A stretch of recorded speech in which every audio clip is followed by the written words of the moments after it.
ఎన్నుకున్న సీఎం కాదు, మేనేజ్మెంట్ కోటాలో పదవి తెచ్చుకున్నాడు కేటీఆర్. కేసీఆర్ లేకపోతే తెలంగాణ ఎక్కడిది, సీఎం పదవి ఎక్కడిది? అమిత్ షా చెప్పులు మోసుడు తప్ప సంజయ్ చేసింది ఏమీ లేదని కామెంటు. 6 నెలలు ఆగితే ప్రజలే పట్టుబట్టి బీఆర్ఎస్ కు ఓట్లేస్తారని హరీష్ రావు అంటుడు. దీని మీదనే మాట్లాడుకున్నాం. రేవంత్ ప్రజలు ఎన్నుకున్న సీఎం కాదు. నిన్ను ఎవడెన్నుకుంటే మంత్రి అయినావు నువ్వు? చెప్పు. అసలు నువ్వు కేసీఆర్ కొడుకు కాకపోతే నిన్ను కుక్కలన్న దేత్తుండే నా కేటీ రామారావు.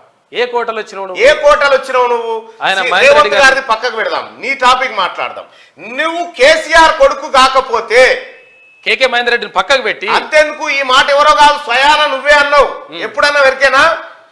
V6 కొత్తగా ఛానల్ పెట్టేటప్పుడు కొంతమంది ప్రముఖులతో మాట్లాడిస్తున్నప్పుడు ఆ V6 ఛానల్ కు నువ్వు వచ్చి నువ్వు ట్రైనింగ్ జర్నలిస్టులతో మాట్లాడేటప్పుడు ఏమన్నావు అంటే, నేను కేసీఆర్ కొడుకు కాకపోతే నన్ను ఎవరు పట్టించుకోలేడా అని. వాస్తవం అది. అసలు కేసీఆర్ కొడుకు కాకపోతే నేను కుక్కలు దేకాయి.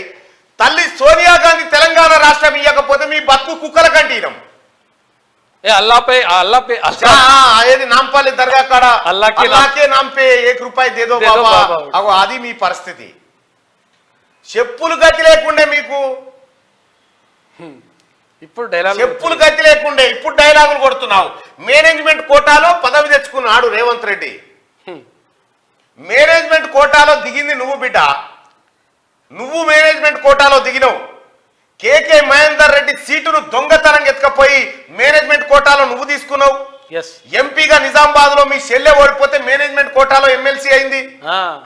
మేనేజ్మెంట్ కోటాలో బోయినపల్లి వినోద్రావు ప్లానింగ్ కమిషన్, సంతోష్ రావు రాజ్యసభ సభ్యుడు, ఏది టానికులు పోస్టోడు రాజ్యసభ సభ్యుడు. మీరంతా మేనేజ్మెంట్ కోటాలో దిగిన దొంగలు మీరు. లక్షలాది మంది ప్రజలు రేవంత్ నాయకత్వాన్ని సమర్థిస్తూ ఆయన మాకు ముఖ్యమంత్రిగా ఉండాలని తీర్పునిచ్చారు. నీవు కావలి కుక్క లెక్కుంటా అని చెప్పి మేనేజ్మెంట్ కోటాలో వచ్చి కుర్చీలో కూర్చున్న మీరా మాట్లాడేది?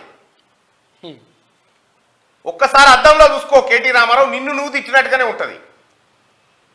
ఆ వీడియో నీ ముంగడ ప్లే చేసుకుంటే నిన్ను ఆయన అది తిట్టినట్టు ఉంటుంది అన్నట్టు ఆ వీడియో. ఇంత నీచం, ఇంత కుసంస్కారంగా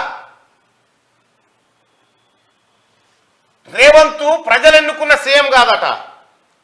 నిన్ను ఎవడెన్నుకుంటే వచ్చినావు నువ్వు చెప్పు? మంత్రి ఎట్లయినావు?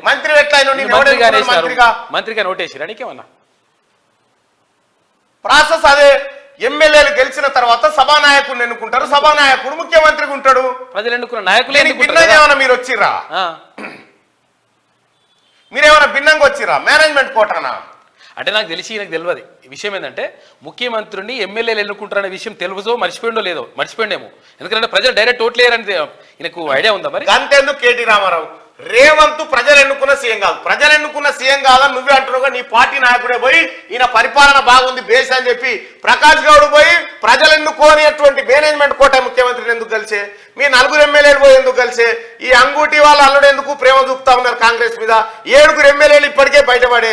భద్రాచలం ఆయన వీళ్ళు 9 మంది పోతుంటే ఆయన కూడా అడుగులు వేసి వెనక నడుస్తూనే ఉన్నాడు, ఐఎమ్ రెడీ అంటూనే ఉన్నాడు. ఇంకా ఏమున్నదిగా? బీఆర్ఎస్ పార్టీ అంటేనే మేనేజ్మెంట్ కోటా పార్టీ. అది భారత రియల్ ఎస్టేట్ సమితి బరాబర్. మీరా చెప్పేది? అమిత్ షాకు చెప్పులు మోసుడు తప్ప సంజయ్ చేసింది ఏమీ లేదని కామెంట్ అంటూ ఆయన గురువును ఆయన గౌరవించుకుంటే 100% గౌరవం. ఆయన గురువును బండి సంజయ్ గారేమో అమిత్ షా చెప్పులు పట్టుకొని వేసిండు, సరే ఓకే. మీ నాయన చదువు చెప్పిన సార్ ఇంట్లో ఎత్తుకపోయి అమ్ముకున్నాడు. మరి మీ నాయనకు బండి సంజయ్కు ఉన్న తేడా కాదు. బండి సంజయ్ గారికి అది ఆత్మగౌరవం, గౌరవం కావచ్చు, గురువుకి ఇచ్చినటువంటి గౌరవం కావచ్చు, తన పార్టీలో వాళ్ళకి సంస్కారం ఉంది. నీకుందా? కనీసం నీ పార్టీ ఎమ్మెల్యేలను గతంలో టిఆర్ఎస్ పార్టీ ఎమ్మెల్యేల లెక్క చూసినావా? అహంకారం ఏమన్నా కలిస్తేవా?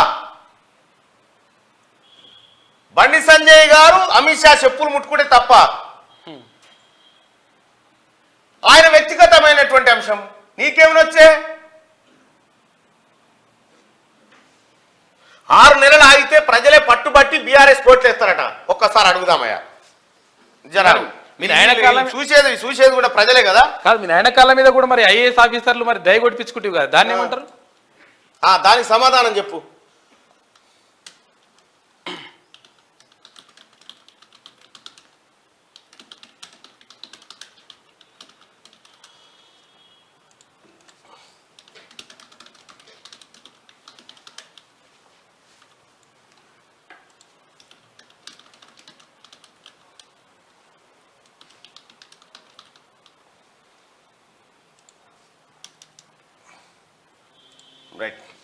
ఇక చూడు కేటీ రామారావు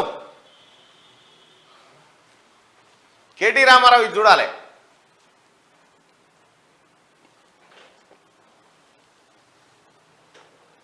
బీఆర్ఎస్ పార్టీకి మళ్ళీ ఓట్లు వేస్తారా? ఒడ్లు కొనే బ్యాచ్ వీడియో పెడతాం, ఒక్క నిమిషం పెడతాను. బీఆర్ఎస్ పార్టీకి మళ్ళీ ఓట్లు వేస్తారా? బీఆర్ఎస్ కు ఓట్లు వేయమనుకునే వాళ్ళు మొదటి ఆప్షన్, బీఆర్ఎస్ కే ఓట్లు వేస్తామనుకునే వాళ్ళు రెండో ఆప్షన్. నువ్వు చూడు రామా, తేలిపోతుంది నీ కథ. ఈ ఒడ్ల బ్యాచ్ ఏది అయిపోయింది. ఈ ఆడగ రైట్ గా ఒక్కసారి ఈ పోల్ చూద్దాం. కేటీ రామారావు బీఆర్ఎస్ పార్టీకి మళ్ళీ ఓట్లు వేస్తారా అంటే ఇగో కేటీఆర్ రిజల్ట్ చూడు. 95% మంది బీఆర్ఎస్ కు ఓట్లు వేయమంటారు. ఇంకేమైనా సిగ్గుందా నీకు అడిగేతానికి ఈ మాట? 100కి 95% మంది బీఆర్ఎస్ పార్టీకి ఓట్లు వేయమని చెప్తా ఉన్నారు. అర్థం చేసుకో, ఇక నీకు అర్థం కావాలి. ఇంకా శరం వస్తలేదంటే నీకు ఎట్లయితే వస్తుందో అర్థమైతలేదు ఇంకా.